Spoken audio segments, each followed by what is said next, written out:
নমস্কাৰ সকলোৱে ইংৰাজী শিকিব এই সিৰিজটোৰ আজি ডে 46 হয় আজিৰ এই ডে 46 ত আমি শিকিবলৈ যত্ন কৰিম বিৰ কন্টিনিউয়াস ফৰ্ম বিং আমি কেনেদৰে বিভিন্ন বাক্যত ব্যৱহাৰ কৰিব লাগে বা কি অৰ্থত ব্যৱহাৰ কৰিম কোনবোৰ সিচুৱেচনত কোনটো বাক্যত ব্যৱহাৰ কৰিম এই সকলোখিনিৰ বিষয়ে জানিবলৈ যত্ন কৰিম আজিৰ এই ভিডিওটোত গতিকে ভিডিওটো ইম্পৰ্টেন্ট হ'ব আপোনালোকে স্কিপ নকৰাকৈ হেকলৈকে চাব কনসেপ্টখিনি সহজে বুজিব পাৰিব আৰু আপুনিও এনে ধৰণৰ বাক্য অতি সহজে ফৰ্ম কৰিব পাৰিব সো আহক এটা টপিকবোৰ ডিসকাস কৰো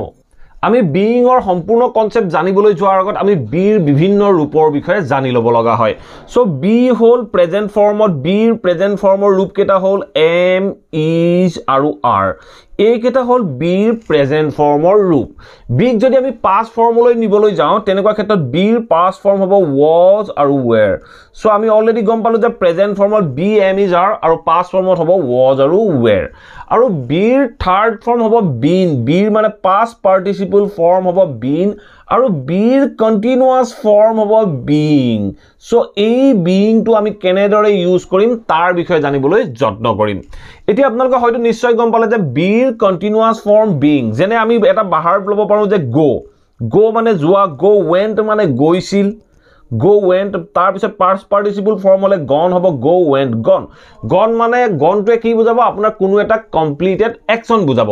আৰু যদি আমি এই বাক্যটো কন্টিনিউয়াসত ক'বলৈ যাওঁ তেতিয়া আমি go ৰ কন্টিনিউয়াস ফৰ্ম আমি কৰিব লাগিব going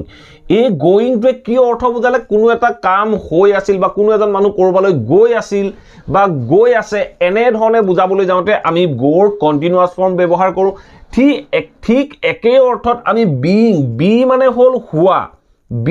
হল হোৱা এই হোৱাটো যেতিয়া আমি হৈ আছে বুলি ক'বলৈ যাম তেনেকুৱা ক্ষেত্ৰত আমি বিৰ কন্টিনিউয়াস ফৰ্ম এই being টো ব্যৱহাৰ কৰিব লাগে এতিয়া কনসেপ্টটো হয়তো আপোনালোকে নিশ্চয় অলপ ধৰিব পাৰিছে এতিয়া আমি যেতিয়া এক্সাম্পলৰ মাধ্যমেৰে ইয়াক বুজিবলৈ যত্ন কৰিম বা বিভিন্ন সিচুৱেচনত ইয়াক ব্যৱহাৰ কৰিবলৈ যত্ন কৰিম তেতিয়া আমাৰ বাবে কনসেপ্টবোৰ সহজ হৈ পৰিব এতিয়া আপোনালোকে স্ক্ৰিনত প্ৰথমটো পইণ্ট দেখিব পাইছে যে কন্টিনিউয়াস বুজাবৰ বাবে মই অলৰেডি কৈ আহিলো যে বি আমি যেতিয়া কন্টিনিউয়াস ফৰ্মত ব্যৱহাৰ কৰো তাক আমি বিং হিচাপে ব্যৱহাৰ কৰো এটা সক আমি কন্টিনিউয়াসত কোনোবা এটা একচন বুজাবৰ কাৰণে কোনোবা এটা কাম হৈ আছে বুলি বুজাবৰ বাবে আমি বিং ব্যৱহাৰ কৰো যেতিয়া আমি কন্টিনিউয়াস এনে ধৰণৰ বাক্যত বিং ব্যৱহাৰ কৰো আমি বিংৰ পিছত কোনো এটা এডজেক্টিভ ব্যৱহাৰ কৰিব লগা হয় আমি বিংৰ পিছত কি ব্যৱহাৰ কৰিম কোনো এটা এডজেক্টিভ ব্যৱহাৰ কৰিম মই যদি কওঁ তুমি দিনে দিনে ভাল হৈ আহিছা তুমি দিনে দিনে পলম হৈ আহিবলৈ লৈছা এনে ধৰণে যদি ক'বলৈ যাওঁ পলম হোৱা ভাল হোৱা এনে ধৰণৰ এডজেক্টিভ ব্যৱহাৰ কৰো তেতিয়া আমি বিংৰ পিছত এই এডজেক্টিভটো ব্যৱহাৰ কৰিব লগা হয় আপোনালোকে স্ক্ৰিনত তিনটা চাৰিটা এক্সাম্পল দেখিবলৈ পাই আছে এই এক্সাম্পল কেইটাৰ মাধ্যমেৰে সহজে বুজিব পাৰিব সো ফাৰ্স্ট এক্সাম্পলটো সব কি কৈছে she is being তাই হৈ আছে কি হৈ আছে she is being honest তাই হট হৈছে তাই হট হৈ আহিছে বুলি কওঁতে আমি ক'ব পাৰো যে she is being honest তাই হট হৈছে এনে ধৰণে আমি বাক্যবোৰ ক'ব পাৰো আমি ক'ব পাৰো যে you are being honest nowadays আজিকালি তুমি honest হৈছা হট হৈছা এনে ধৰণে আমি বাক্যখিনি ক'ব পাৰো ঠিক আছে নেক্সট এক্সাম্পলটো চাওক নেক্সট এক্সাম্পলটো কি কৈছে he is being friendly with me মানে হি মোৰ লগত ফ্ৰেন্ডলি হৈ আহি আছে এনে ধৰণে আমি being ব্যৱহাৰ কৰিব লাগে he is being friendly with me ঠিক আছে নেক্সট এক্সাম্পলটো চাওক কি কৈছে why are you being so mean এই why are you being so mean মানে তুমি কিয় ইমান নিচ হৈ গৈ আছা নিচ যেতিয়া বুজাব লগা হয় তেনেকুৱা ক্ষেত্ৰত আমি এই বাক্যটো ক'ব পাৰো যে why are you being so mean তুমি কিয় নিচ হৈ গৈ আছা এনেকুৱা কিবা এটা কাম হৈ গৈ থকা বা হোৱা বুজাবলৈ যাওঁতে আমি being ব্যৱহাৰ কৰিলো ঠিক আছে লাষ্ট এক্সাম্পলটো চাওক কি কৈছে Last example, my son is being naughty nowadays. এই বাক্যটো সব কি কৈছে my son is being naughty nowadays. মোৰ লৰাটো আজিকালি দুষ্ট হৈ আহি আছে বুলি কওঁতে মানে দুষ্ট হোৱা যেটো কাম হয় কামটো হৈ আহি আছে এই naughty যেটো এডজেক্টিভ হয় এই এডজেক্টিভটো হৈ আহি আছে বুলি কওঁতে আমি এই বাক্যবোৰত being ব্যৱহাৰ কৰিলো honest হৈ আহি আছে বুলি কওঁতে আমি being ব্যৱহাৰ কৰিলো এই কনসেপ্টটো আপোনালোকে নিশ্চয় বুজিব পাৰিলে এতিয়া চাও আমি নেক্সট কনসেপ্টটো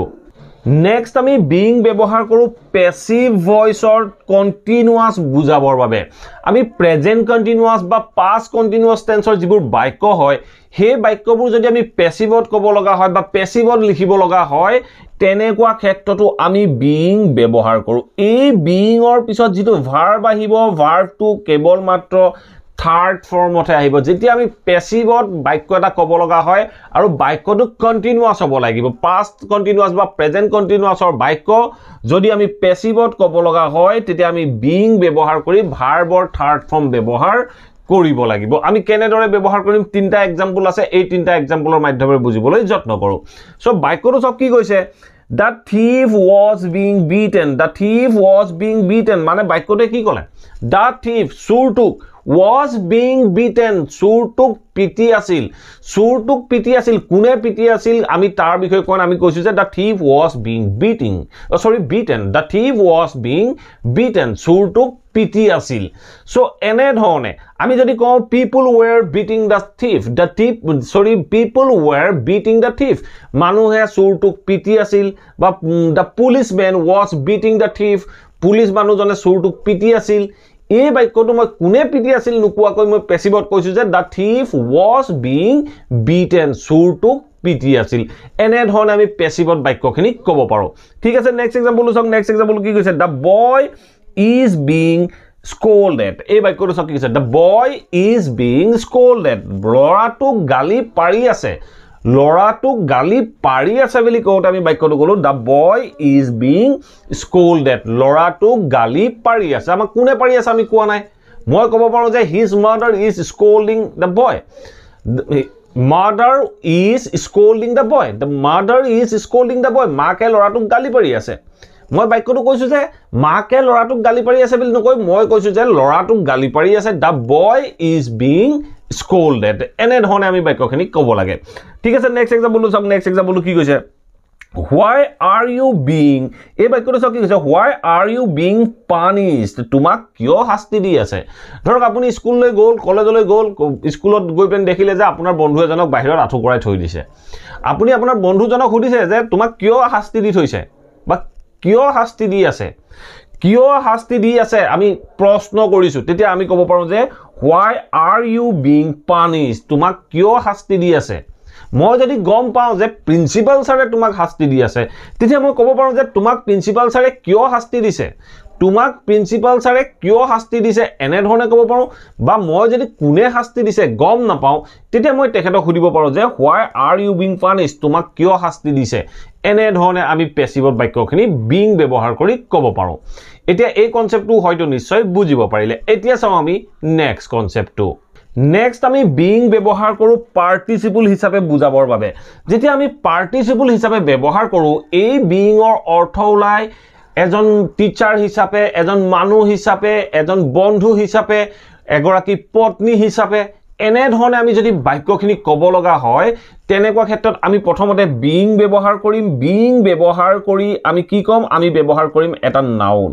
আৰু নাউনটোৰ পিছত আমি সেন্টেন্সটো ব্যৱহাৰ কৰিম এনে ধৰণে আমি বাক্যটো ক'ব লাগিব মই ক'লো যে প্ৰথমতে বিং তাৰ পিছত আমি এটা নাউন ব্যৱহাৰ কৰিম তাৰ পিছত আমি এটা কমপ্লিট সেন্টেন্স কম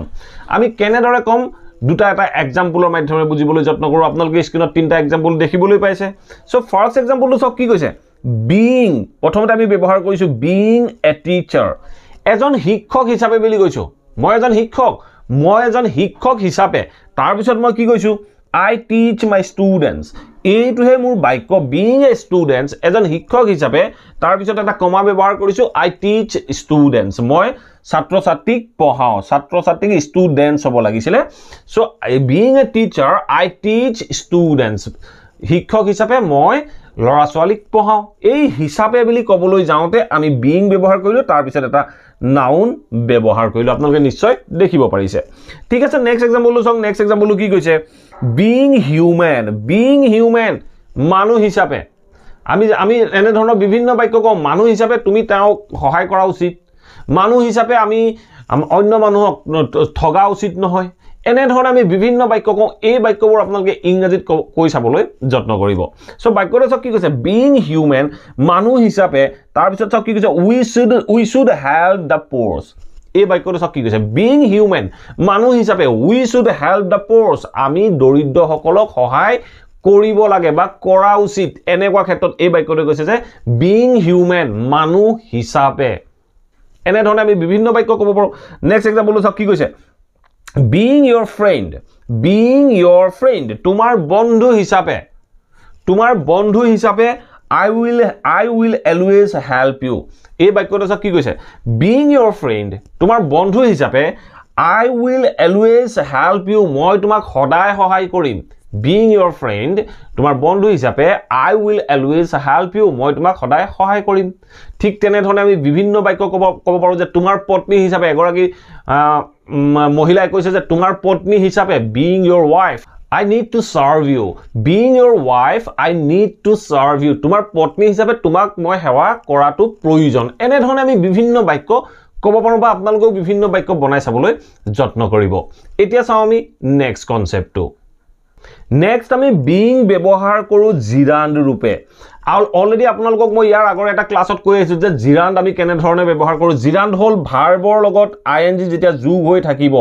ভাৰ্বৰ লগত যেতিয়া ing যোগ হৈ থাকিব ইয়াক কোৱা হয় জিৰান্ড সো এতিয়া সব বিৰ লগত ing যোগ হৈ ই হৈছে being এই being টু বিৰ কন্টিনিউয়াস ফৰ্ম গতিকে being টু আমি এজ এ জিৰান্ড হিচাপে ব্যৱহাৰ কৰিব পাৰো কিন্তু এইখিনিতে ভুল নকৰিব যে being a human কৈছিলো being a teacher কৈছিলো ইয়াতো সব being rich এনে ধৰণে কোৱা হৈছে সো আপোনালোকে এক্সাম্পলটো নিশ্চয় দেখিবলৈ পাইছে being rich আপোনালোকে নিশ্চয় দেখিবলৈ পাইছে এই বাক্য দুটাৰ মাজত ডিফাৰেন্স আছে being a teacher পিছত এটা কমা ইউজ কৰিছিলো তাত being to as A participle হিচাপে ইউজ হৈছিলে ইয়াত আমি এই being a rich বা being rich এইটো আমি এজ এ সাবজেক্ট হিচাপে হে ব্যৱহাৰ কৰিছো আমি যেতিয়া কোনো এটা ভাৰ্ব বা বি টু আমি যেটা জিৰান্ড ৰূপে ব্যৱহাৰ কৰিম ইয়াক হয়তো আমি সাবজেক্ট ৰূপে ব্যৱহাৰ কৰিব লাগিব অন্যথা অবজেক্ট ৰূপে ব্যৱহাৰ কৰিব লাগিব সো এতিয়া আমি being to as a subject হিচাপে ব্যৱহাৰ কৰিম এটা সব কি কৈছে being rich ধনী হোৱাটো doesn't increase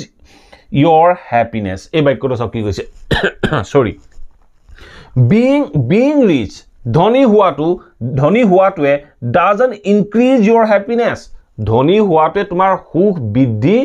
নকৰে তুমি ধনী হলে যে সুখ বৃদ্ধি কৰিব এনে নহয় তেনে ধৰণে আমি বিভিন্ন বাক্য কৈছিলো যে going for a walk early in the morning is a good habit ৰাতিপুৱা খোজ কাঢ়িবলৈ যোৱাটো এটা ভাল অভ্যাস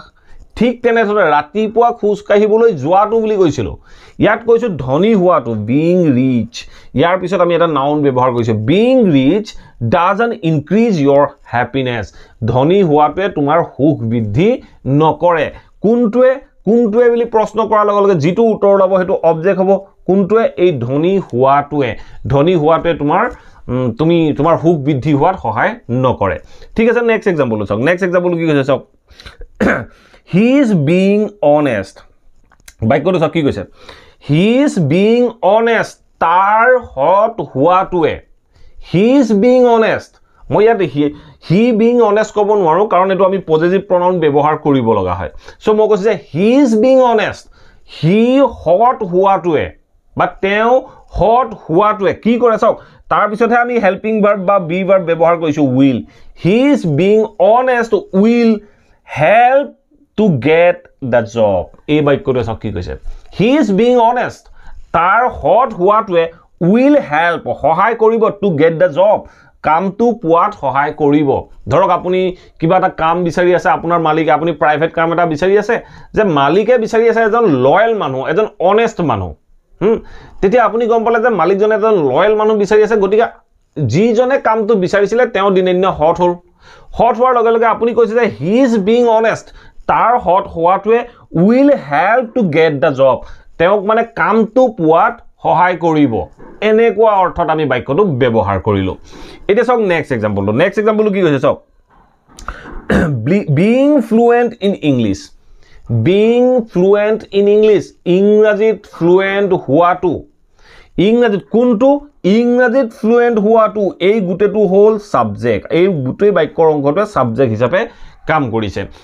being fluent in English ইংৰাজীত ফ্লুৱেন্ট হোৱাটো তাৰ পিছত আমি হেল্পিং ভাৰ্ব বা বি ভাৰ্ব ইউজ কৰিছো is